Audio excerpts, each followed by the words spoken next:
guess we'll start. Thank you all for coming to session 2, the long form essay. What I want to do is tell you very little bit about what we do in this class. I'm going to introduce our players, and I will ask them to read their papers. And then what I'd like to do is, after everyone reads, I think we'll go to questions from the audience, so take notes if you have questions. But I'm also going to ask folks to talk a little bit about their process in writing the papers. So here we go. This is English 33101, the long form essay. And what we do in this class is we've taken more than a few steps beyond the idea of the essay as the 5-paragraph prison, the thing that everybody wrote in high school, the thing that we think of academically, which is the thesis statement, the supporting statements, the summary statement. So what we do in a long-form literary essay is we've considered it as a nonfiction exploration that's intimate toward the self, yet interrogative of the world. So this semester, so far, we've examined the intellectual and literary craft of masters like Michel de Montaigne, Charles Lamb, Virginia Woolf, as well as contemporary authors like John Jeremiah Sullivan, Leo Kapura, John Diagata, and so forth. We've also taken a look at how content providers like Longreads or Byliner or This American Life as a radio essay program or video essays have adapted this ancient form into the modern world. So what I'd like to do is introduce 5 students from this class and turn it over to y'all. We have got Elizabeth Byron. Oh, it's out of order from the program. We have got Rachel Millens. We've got Chelsea Rodriguez. We've got Alex Vallon. And we've got Paige Oliver.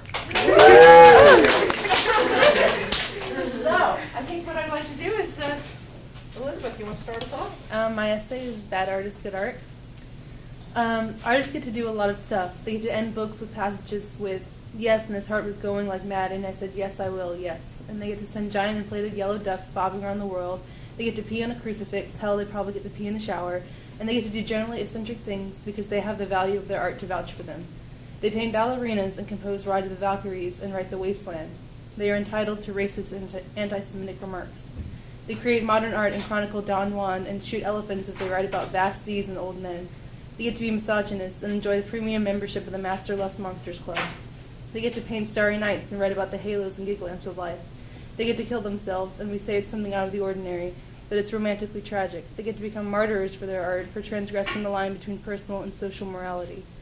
They get to do a lot of stuff, and we let them. So can bad people make good art? Well, yes, they can, and they have, and they will continue to. But what makes us allow it?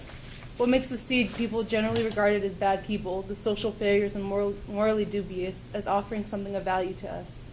Gregory Hemingway once wrote to his father and asked, which do you think is the most important, your self-centered shit, the stories, or the people?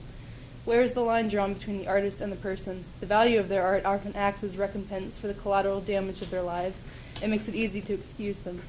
Let's assume art is good because it's valuable. What makes it valuable? The price of the paint, the skill of the pen, or is it something more subjective, like knowing the name and the fame behind it? A man once went into the D.C. subway and performed 6 Bach pieces for violin. He got $32 in tips. The violin he played was worth $3.2 million. His concert, days before, had sold out for an average of $100 a seat. Good art is good because everyone says so, or at least all the important people agreed it was to be lauded, and so it was, and so everyone else accepted it. Young once said that James Joyce and his daughter Lucia were in a schizophrenic river, but he was diving and she was falling. To be clear, this is not a game of who was worse. It is the chutes and ladders of artist morality and public acceptance. Art exists because people want to enjoy it, and the artists exist because they want people to enjoy the pieces of them that they can break off and offer. Their art becomes their medium for love, and if their message, whatever it may be, is accepted and the public loves it, then they in turn love the artist for making it. Love allows for all sorts of margins of error. No one wants to acknowledge the worst in someone they love unless it's unavoidable. We all think that our love is enough to make people worth our time, to make them stay, to make them better, to make them valuable. It is in human nature to love, and to love is both a choice and a surrender. You choose to love, and you choose to surrender yourself to this love, and thus the margins of allowance this love engenders. You choose to look at art, and you choose to surrender yourself to the love of that art, and this surrender sometimes is blind of good judgment or moral failings. Art exists to please, and so does the artist, but on a different level, though equal. Wolf is not read to reveal why she filled her pockets full of stones and waited until her feet touched the bottom of the river. She is read because her words, her art, is beautiful and poignant and speaks to something within ourselves that we often ignore. The love of art is transcendent because you can love the work without knowing anything about the artist, and it makes for a good excuse when an artist themselves is called into question. What's your favorite Woody Allen movie? Why do we love what we love? It speaks to us, resonating like rocks knocking down into a stony pit. It tells us that everything will be all right because you love this thing and it is yours and not anyone else's, and in this moment you love it so dearly. Art is something that is loved so completely in the moment that it does not allow for error, and the artist doesn't believe that it can either, for if it is well accepted, how can it be bad? Love is, at its core, acceptance, and to be loved or to love something means that you accept it as what it is or what it represents. The connotation of love is goodness. People tend to love what they think is good, art included. Note the way the eyes light up when you mention a favorite artist. Observe the smile widening when a familiar name is dropped into the conversation like a buoy, anchoring the innocuous chatter to something sturdier. The golems of love roam everywhere, ready to snatch up the next victim with a luckily uttered word, for that's what love must be, a golem, formless until it's given shape and sent to wander a lonely heart. Everyone wants to be loved, and everyone has someone to love. Art happens to be a vicious motivator of love, because it's viciously present and can be viciously appreciated. Back to the artists and their syllogisms. The art is good because it is loved. Is it still good when the artists are no longer loved? Then again comes the separation between artist and art. Does love make us bypass their moral faults, or is it something else? Is there a worldly limit to where the golem can roam away with our love before it can't get any farther, or drops it to the ground from the sheer burden? Good artists can be bad people. Philandering Picasso, lust monster Byron, and grand Aryan Wagner.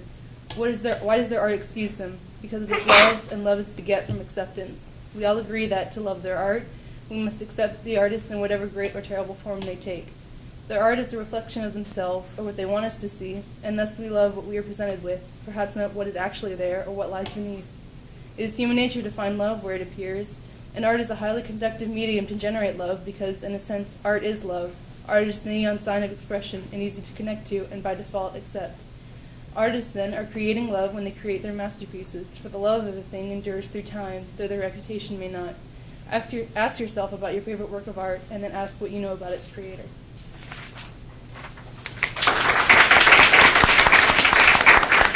Thank you, Elizabeth. Rachel Millens. On human nature and society.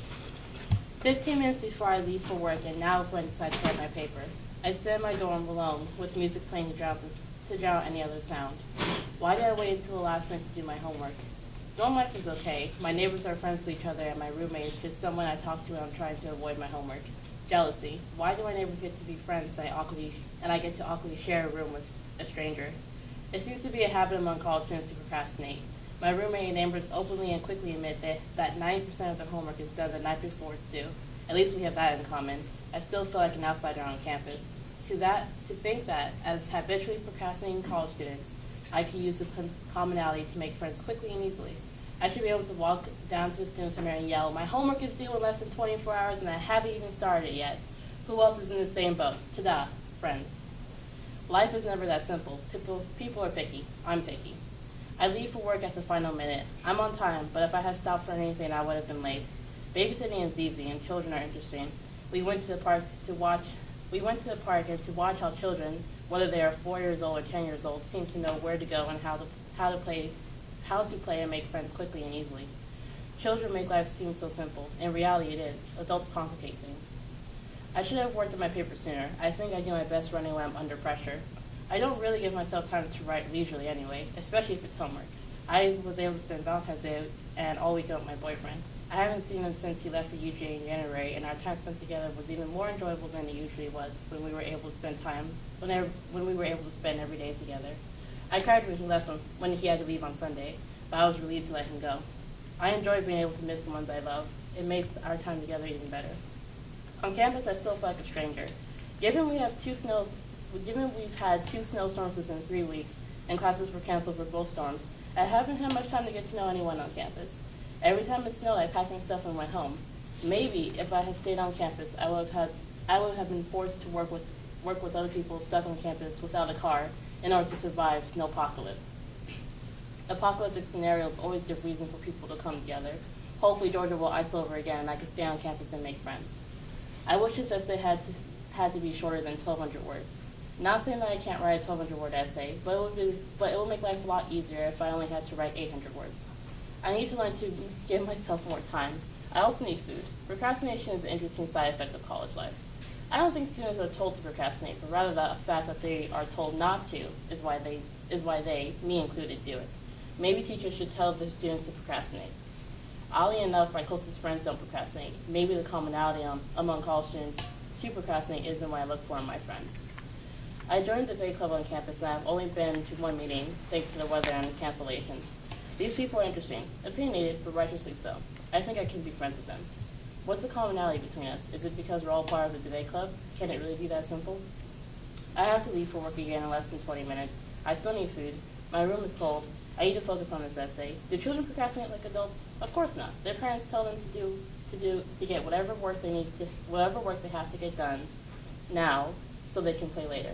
If procrastination isn't a commonality among children, then why is it easier for them to make friends? What unifies them enough to be able to go to a playground, play with complete strangers, and then call this person their friend? Children have a simple requirement list for who they consider to be their friends. Be nice to me, play with me, you're not my friend. Do adults do this too? Adults do make friends the way children do. It's just done in very specific situations. I've made friends and still consider people my friends through my love of cosplaying. If I meet another person who is as willing as I am to dress up as their favorite video game or anime character and parade around in public, then they can be my friend. There is a commonality among children, college students, and adults, but these little things that we, as a society, do naturally to a point where it can be safely assumed or even expected of one another doesn't unite us. Adult society would rather look for reasons to judge another person and validate their reasoning for why they didn't befriend someone. As children, these rules are still being taught and established within their own societal structure. College students challenge what they've been taught, and this is what I'm faced with now. With all of these rules, society will always give way to basic human needs and desire when situations become dire or exceedingly strange. Cosplaying has allowed me to befriend the strangest people. During Georgia's snowpocalypse, adults offered help to complete strangers and neighbors that they wouldn't have talked to otherwise. Human nature and society coexist haphazardly.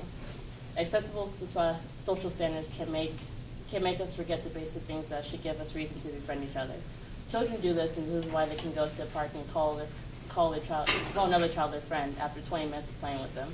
Adults forget and thus don't count the basic things that everyone does naturally. Adults aren't picky as children, they're just more complicated. I have friends and people to miss while I'm living on campus. That in itself is comforting. I'm not alone. I certainly don't feel that way, but having someone like me to hang out with on the campus would be nice. Not a procrastinator. That would bother me and only encourage my habit, but rather someone as picky as me. I don't want to have friends for the sake of friendship. I won't go down to the student center and yell out, "I procrastinate. I know you procrastinate. We all procrastinate," because that common habit is too vague to base a friendship on. My jealousy of my neighbor's friendship stems from them being able to create a friendship based upon commonality that is meaningful to both of them. I've got it. Cosplaying means something to me. I'm going to yell at the student center, "I like to cosplay. If you know what cosplaying is, then come be my friend."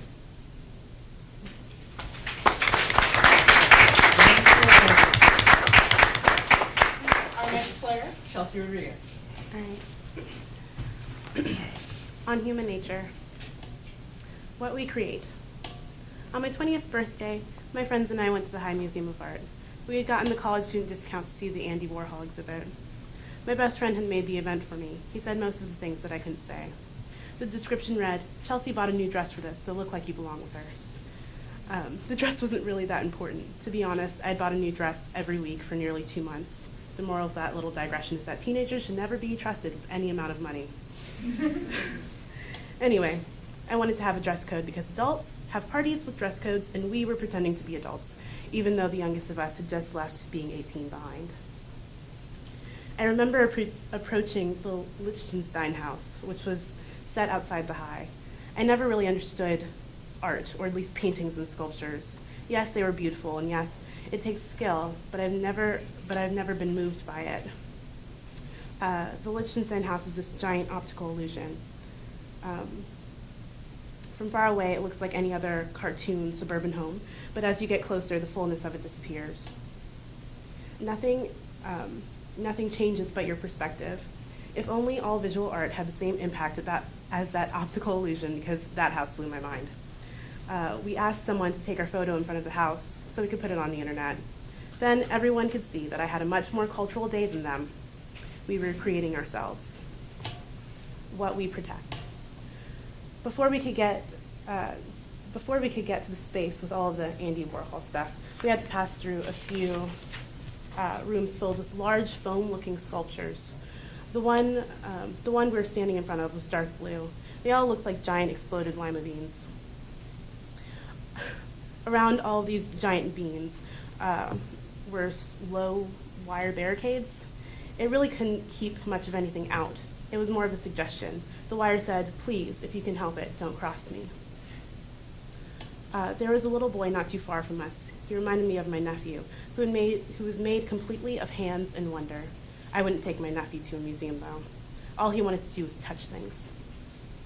Every sign in every part of the museum warned us against touching the art, harming the art, or looking at the art too hard.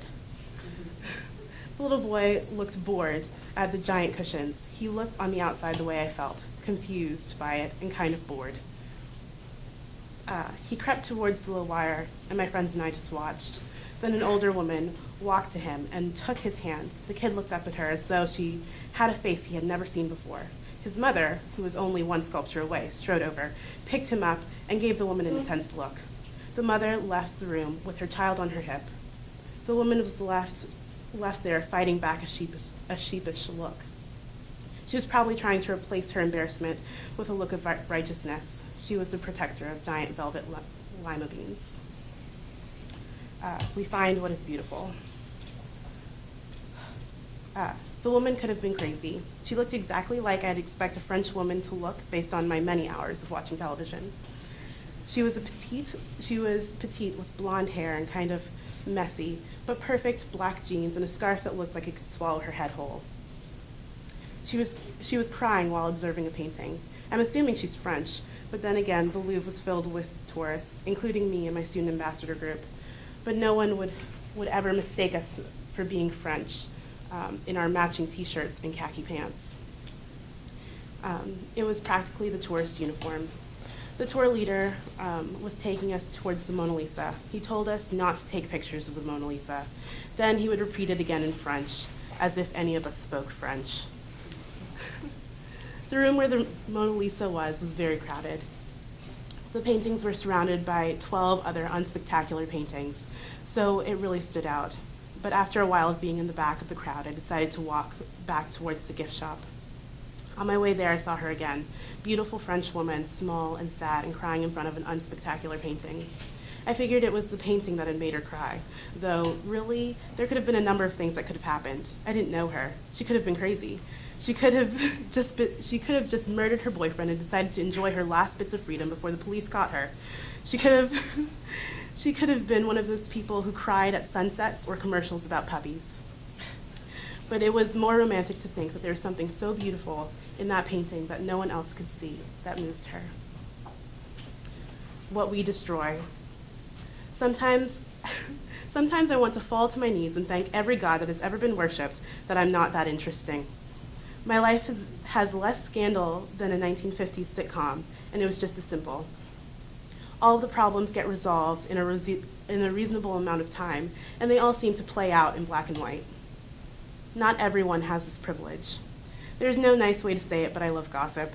Gossip is just like reality TV, except all of the characters are actually my peers, and I get to see them every day. It shouldn't be as entertaining as it is, but it's a strange sort of form of voyeurism. Not too long ago, I heard a quote by Eleanor Roosevelt that went, "Great minds discuss ideas, average minds discuss events, small minds discuss people." It's really great that she says that. It's very inspiring, but I can't help but think how limiting it is. What if I want to have a conversation about all three? I mean, there's an entire young adult book series devoted to gossip. Actually, there are a lot of fiction outside of Gossip Girl that focus on gossip. They all have the same story, though. The star is a pretty blonde girl, and her brunette sidekick. They run around a small town or a big city, having scandalous lives, and all of their other friends talk about them. Does this mean that there's an entire generation of young female readers who have small minds? I guess the intention of these books is to show how destructive gossip is, but they kind of fail. I confess, I read them, and it wasn't the heartache that gossip caused that kept me reading. It was to find out who had herpes, and who was pregnant, and whose baby it was. Outside of the trash literature, when the gossipers were my classmates, real solid people, full-bodied, full-faced, when they take up space on our campus, and it makes me feel guilty. Although it's still crazy entertaining, I have to remember my classmates aren't there for my entertainment. I guess we are all ordinary people who have to actively tell ourselves in the morning not to be terrible. What is our nature? We create, we build our world, every part of it, including ourselves. We protect and praise our creations and try to find beauty in every piece of them. Surround them with low wire and signs that ban flash photography. The same care isn't always applied to people who are all their own creations, their own living art, full-faced, full-bodied, taking up space. We protect creations, but we don't always protect each other.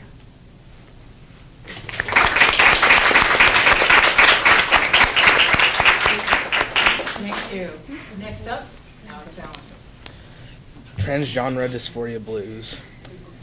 I'm listening to an album about a transsexual prostitute written by a trans woman. No matter how out of sorts I feel about my body, about my mind, I will most likely never have the experience of looking in the mirror and seeing something totally incongruous with my conception of myself. When I look in the mirror, I see my mother's son, and that will never trouble me. I do not wish to be my mother's daughter. That feeling of being out of sorts is not alien, however. I know it as being out of sorts with other people, with other people's conceptions of me versus my conception of myself. The music helps. It tells me that I'm not alone. Laura Jane Grace helped show me how much worse it could be. I sympathize with her pain. In hearing of her pain, I desperately want her life to get better, and in sharing that sympathy, my own life gets better. Sometimes I think I can see all of humanity in music. I see our kindness and our anger, our hatred and our love. It comes in strange, twisting notes and contrasting chords, but it comes nonetheless. Where most other people hear discord and harsh grating noise, I hear the release of pain and the catharsis that comes to fruition with the cadence. I feel it rise in my gut, that thrash unreal that shows me a life I have nothing in common with and yet feel completely connected to. And when I feel like I do now, that connection is what I need. The stress of school mixed with the nausea that comes with occasionally forgetting to take my medication, mixed with the lack of a job which leads me to think of the lack of direction in my life. I'm drawn to feel the lows of life, and I go to music to bring me the highs. It's that kind of beautiful contrast that's so important. I think I'm drawn towards contrast in music. In AP Music Theory in high school, when I still thought I wanted to major in music, make it my career, we learned that contrast is good. When the treble hand moves up, the bass hand moves down. Go in opposing directions. It sounds weird when I explain it, but it sounds right when I play it. I think it helps to keep this idea of contrast in mind when listening to heavy, aggressive music.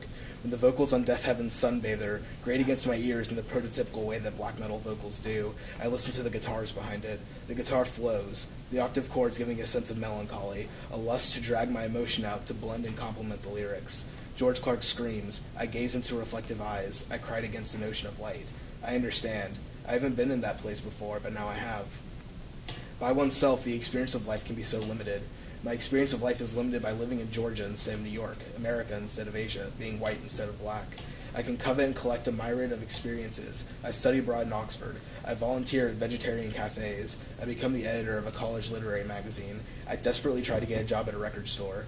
I do things that other people don't. Perhaps I will eventually do things, create works of art, which no one else but me could create. Ultimately, no matter my experience, my version of human nature is wholly my own. Since I wasn't born in Florida, since I'm not transgender, since I'm not the individual Laura Jane Grace, I cannot inherently know or experience human nature the way Laura Jane Grace does. The same goes for George Clark. The same goes for everybody. I don't think that music can give me the experience of being someone else, but in the way of literature and film, music has the power to transport me to another state of mind. In many cases, the state of mind is utterly alien to my own. I can become ethereal, listen to instrumental bands like Explosions in the Sky and This Will Destroy You. These artists do something I never could, create pure emotion and sensation with only music.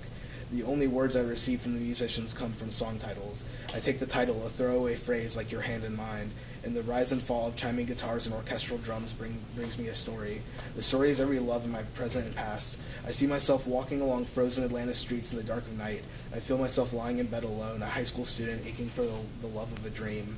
I can transcend time and space in a way that other people can only do with drugs and science fiction. Even if I don't believe in it later, the music gives me compassion for those that love me and forgiveness for those who have hurt me. I find community in the melody. There are probably a good amount of people that feel this way about music in general. Connecting with someone over music is an amazing feeling, a kind of instant kinship over something that means so much to both people involved. Most of the time, the people I meet don't share my feelings on music, or they do, but we have disparate palettes and find little common ground in the specific. I have always and will always have friends that make fun of me for the music I listen to, the music I love. However, I turn to that music in the first place as an escape from targeted attacks against my height in my hair, my weight, and my skin tone. I will gladly let music function as my shield against the worst of life. And again, I see the contrast. Music saves me from the worst, yet amplifies and captures the best. Bring me the slow, mournful guitar melodies of nonfiction on those misty days in Oxford, where I was homesick and lonely but hopeful and strangely content. The quickening drums and bass accentuate the spoken words that align so well with the music. These words that capture how I feel about life and death. We're all going, but this is not a bad thing. Give me fiction, give me truth. Take away my sorrow, make me feel each loss. Show me defeat, show me rejection. Show me hope, show me reflection. I want it all in 3 minutes, plus or minus a few. I want to hear when a mother's son died of cancer, when a man met his wife, when a husband killed an adulterer, when a man became a woman. I want to hear it all, because on my own I can only hear so much. And the best thing about these songs, these albums, is that when I need it to be louder, because something about it demands to be heard or to be felt, I can make it louder. I've heard that sometimes important moments in our life slow down. I haven't had that experience. They seem to go by so quickly. Maybe it's because I've always feel comfortable going at a minimum of 220 beats per minute.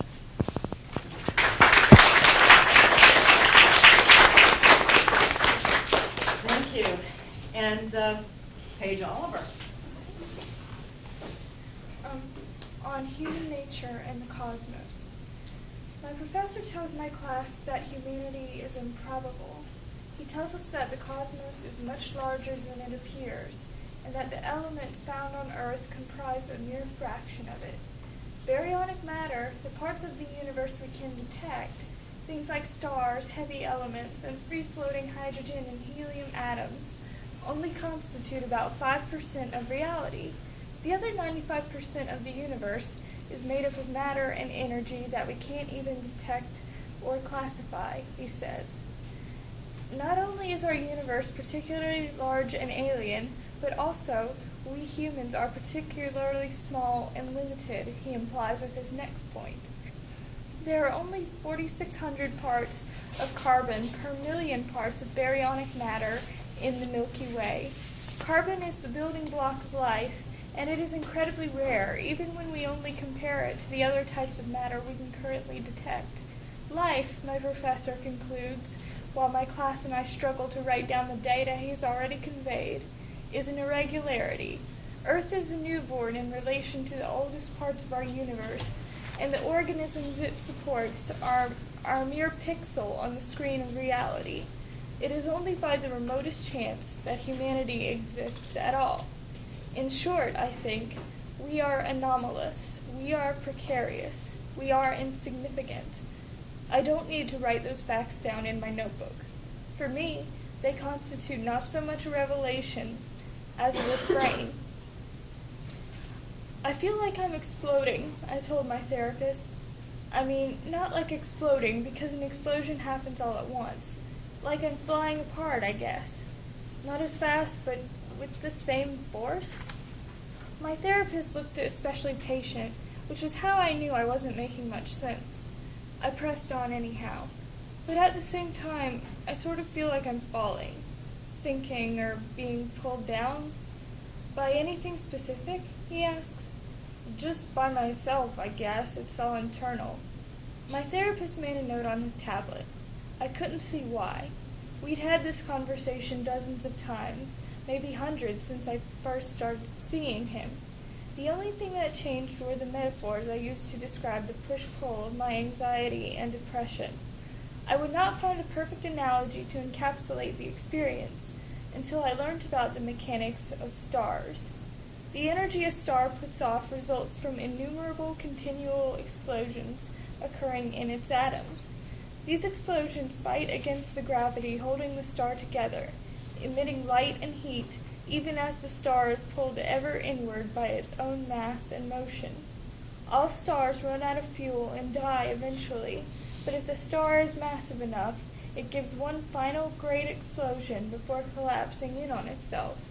A star gone supernova can take out entire planetary systems, and not even light can escape the black hole it leaves behind. My depression is like gravity. My innumerable anxieties are like nuclear explosions. Together, they create the thing around which the rest of my inner life orbits. I can no more understand where I would be without it than scientists understand the inner workings of a black hole. Still, its essentiality to my selfhood does not change the fact that it is a precarious axis on which I turn. Sooner or later, either an explosion will tear me apart, or an implosion will drag me down. My professor tells my class that humanity is imprecise. He tells us that most of the cosmologists who made revolutionary discoveries about the universe did so accidentally, or in spite of their own contrary dogmas. None of the so-called fathers of cosmological science actually followed the scientific method. Years of tradition had instilled certain beliefs in Western thought that kept scholars biased in spite of concrete evidence contradicting them. The idea that the planets revolved around the sun was first proposed as early as 270 BC, but no one took it seriously until over 1,000 years later. And early scientists were messy. The math Nicholas Copernicus used to prove the Earth orbited the sun was actually incorrect. In short, I think, we are stubborn, we are haphazard, we are repetitive in our mistakes. I don't need to write that down either. You need to let go of these negative ideas about yourself, my therapist told me. I know I do. You've told me before. You've told me all of this before. And it's all just stupid words, and I can't... What's the point of even coming here if we're just saying the same things over and over? My dad keeps asking me whether I'm progressing, and I don't have any improvements to show him. Like, what have I actually learned? I wiped at my eyes, and with no small amount of irony or kindness, he answered, "The point of me reiterating my advice is that one day it might possibly sink in." I snorted. It was an ugly sound. It said what I couldn't. That possibility seemed like a pretty feeble reason to keep going at this point. My phone tells me that I am probably too late. It's 4 a.m., and the best opportunity to view the meteor shower passed after 3. Yet having woken up this early despite forgetting to set my alarm, and knowing that I won't be able to go back to sleep, I go outside anyway. My house is a good distance from civilization, but the sky still seems too light for stargazing as I walk out to the field behind my house, dragging a plastic deck chair behind me. I have no idea which direction to face, and so, feeling defeated already, I simply angle my chair toward the most open swatch of sky. An entire semester learning about cosmology has left me with no better understanding of how ancient peoples could discern patterns in the heavens, could detect changes in them. From where I'm sitting, the stars all seem so random and remote, unknowable and innumerable. Then again, I feel that way about people, too. Minutes pass. The tips of my fingers go numb, and my neck begins to stiffen. The sky gets steadily lighter. I feel stupid for bothering to come out here. But as I move to check the time on my phone, a strand of light arcs across the corner of my vision, brief but unmistakable.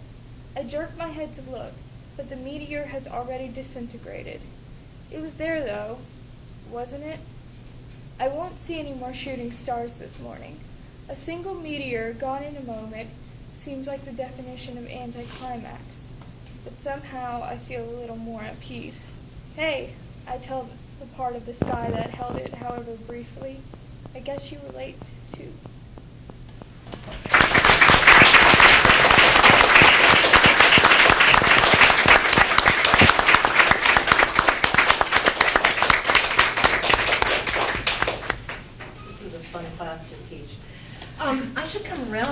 ask you all questions facing you rather than sort of over here to the right.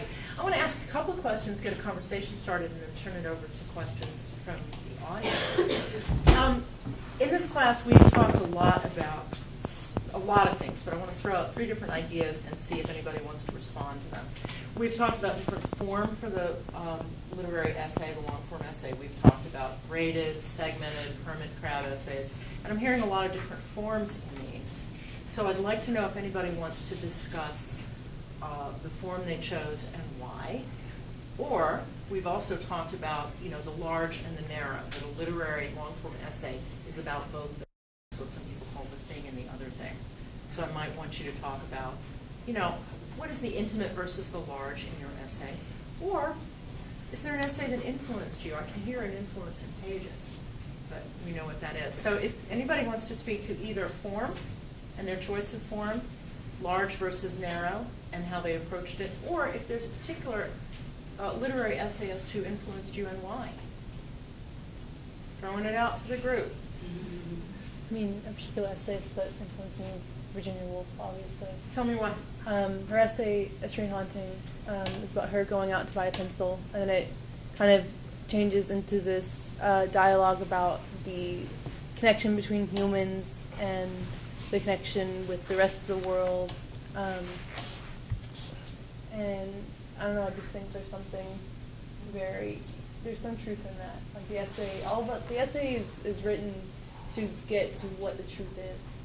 And I think that Virginia Woolf does it in a very good way. Yeah, and the truth is obviously more than buying a pencil in her case. Yeah, thank you. Anyone else want to talk about any of these? Alex? Say as far as learning, figure out how to write this. The prompt was just on human nature and society, and we had a word limit, and that was pretty much it. And when I started, I was thinking like a philosopher of what do we define human nature as, and after writing about a page, I'm like, this is terrible. And because essay writing is a process. Yeah. And we talked about the large versus the narrow, and if the large is human nature and society, but we need the narrow to be something very particular and intimate to us, which is why I wrote about music. So somehow I made it make sense, I think. Good. As far as my influence goes, it was we read in class and in a previous class with Professor Handler that I took, named The Fourth State of Matter, and I cannot for the life of me remember the author. Joanne Beard. Joanne Beard. Yeah. Excuse me. Anyway, it was how the essay itself was about her dealing with the aftermath of a school shooting that she'd escaped, and dealing with a divorce with her husband, and also on another level with her dog dying. Sounds so cheerful. Yeah. Happy subjects, and yet somehow she managed to braid all these three different occurrences, these things that were happening in her life, with scientific concepts and terminology in order to make an ultimately cathartic piece. And that's what I wanted to do in this essay, to use this huge scale, this universal just vista of the sky and the stars and the process of discovering them, with the comparative process of me trying to accept certain emotional problems I was having in my own life. Thank And you. so that's really where I was going with this. With my essay, it started as a braided essay, but I really struggled up until the point I turned it in. When I got it back, I met with Dr. Handler about it, and she was like, "Well, you have 3 elements. It's like you're braiding it, but then you just kind of let it go." It's just like, yeah. So You changed the format, didn't you? yeah, I changed it quite a bit into, instead of being braided, trying to force all of the elements together. I let them stand on their own. So I guess segmented, turned it into a segmented essay. Yeah. Thank you. Rachel? Yeah, I think for my essay, I really like the idea of a graded essay, and I like a segmented essay because it allowed me to write about the topic on human nature and society and throw my own passing initial thoughts. I think my essay is a little bit of both graded and segmented, just because I do use 3 examples or 3 instances with the children, my boyfriend, and just living on campus, and also segmented because I throw my own thoughts on each 3 topics and then I wrap them all together towards the end. See, the hardest thing about that, about being a graded segmented essay, well, I think when we first wrote up Montaigne. Montaigne, yes, Montaigne was the first essayist we read about. And I liked his essays because they were more like journal entries, but more thoughtful, rather than just writing about his day, writing about his thoughts and what he thought about other things and just everything. I really enjoyed it. Enjoyed his reading, enjoyed his essays. But I think the hardest thing about that was that how do you turn the journal entry into an essay? And the graded and segmented forms helped me with that to create this essay. Thank you. Any last thought, any comments about your work or general thoughts, and then I can turn it over to the general populace. Anybody want to say anything that you didn't get to? You don't have to. Thank you. Another round for these guys. So what's the procedure? We open it to questions? How does this work? Yes, ma'am. Were you all writing on the same prompts, like Yeah. on human nature? Yeah. Yeah, we took that initial prompt and made it one of our assignments in the class. And then based on what we had read and discussed about essays, literary essays, over time and different formatting or structures, these are writers who could do with the prompt and the word count what they wanted. I think it's really interesting that knowing that now it makes more sense because now I can hear that in all of them, but I think it's really cool how all of these sounded like completely different perspectives. But now you can tell like that all. Hence the large and the narrow, Yeah. the small subject and the big subject. Cool. Thank you. Anyone else? I should have planted a question in the audience. What now? Should I go out and be an audience member and ask a question? Okay, here, I'll come out into the audience and ask a question. Reaching for my performative self.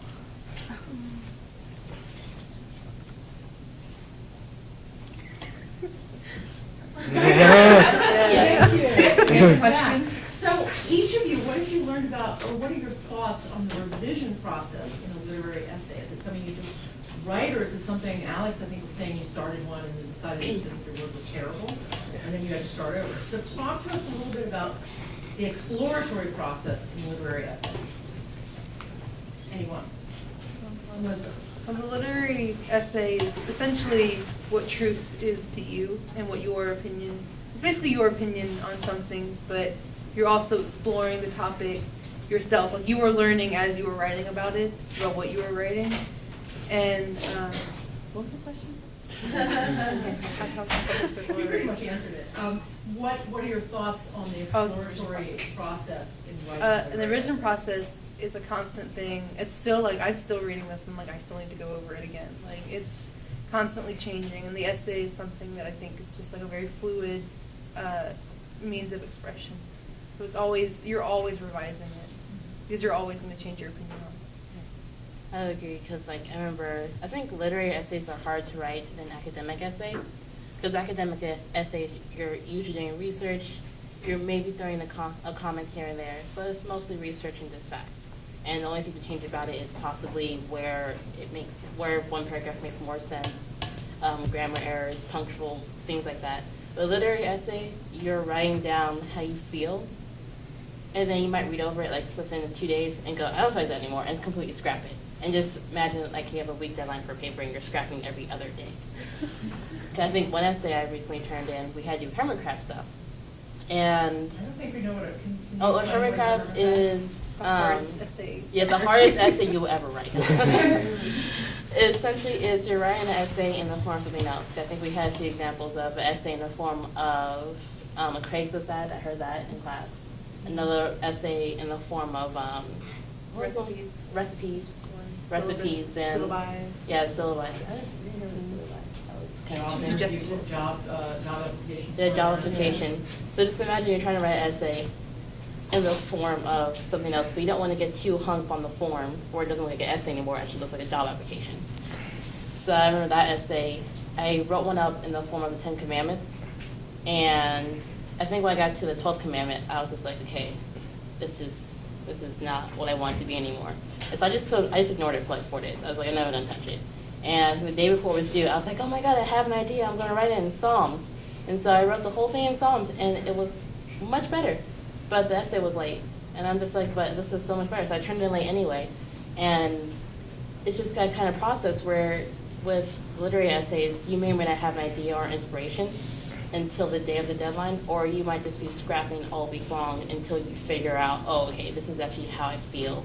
And I think I'm going to feel this way for about 3 days until I have to turn it in. On rewriting, it's so difficult. I remember just walking around complaining, like, I don't even know what I'm talking about. What am I even talking about? What is... My roommates nod. And at some point, I think I just had to ask myself the question, well, what are you talking about? How does it relate to the prompt? Is this form working for you? Is this working for you? And I figured, like, once I started answering the questions, like, then it kind of came together at the end. I guess with originally, like I said, like the first thing I started writing turned out really terrible. It's because we were talking about also the hermit crab essay and how that was a lot harder. So I feel like for this one we were given our large topic, human nature and society. And when I started writing, I was trying to figure out what that was, and I realized that the problem was that I'm trying to figure out what the large was immediately without looking at the small. So I literally wrote no, scratch that, scratch everything, and then started listening, because we also have talked about just little instances which form really large essays. One of the essayists that Professor Hendler mentioned was John Jeremiah Sullivan, and he'll take really throwaway lines that just really seem perfect and bring out so much. For example, he had a line that says, "Night had fallen and the Jews had sown discord," which sounds ridiculous, and if you haven't read the essay, it means nothing, but it brings out so much more. So I think that's, in writing it in the first place, finding those little things are what's important. Well, I find that, at least in comparison to an academic essay, a personal essay requires you to be more confident and more persistent in your ideas. With academic essays, you can rely on a method, a certain format, certain process that you go through in order to get what you need out of the material. But with personal essays, it's all about finding the universal in the personal. And so you have to be confident about your personal experiences and the fact that they are relevant on some universal level. And you just have to keep persisting and showing how universal your personal life can be. And that requires a certain amount of confidence and a certain amount of craft in order to show it. But like they said, started out wasn't that good, but you just need to keep going and hit upon that personal kernel of truth that has universal significance. Wow. I think in essence you have to know yourself to know your essay. Because an academic essay, you can lie. You can Yeah. you can pretend to, you can support a position, you can find evidence for it, but it doesn't mean you have to believe it. Yeah. When you're writing for a personal essay, you really have to believe what you're writing. Yeah, because that's probably the biggest thing to academic essay. You can say, pigs fly. Okay, find information on pigs flying. All right, my thesis is pigs flying. Here's everything that supported. And when it comes to personal essay, you're like, yeah, I believe pigs fly. You're like, okay, everyone's going to think I'm crazy. Wait, okay, why do I believe this? Why do I think this? And having to go through that to write it down and have it make sense is a lot harder than just writing an academic essay. I feel like academic essays you could BS really easily, and personal essays you can't really BS because you're going to read it and be like, yeah, I don't even believe this anymore. Wow. Thank you. Anything else? No prompting, no prompting.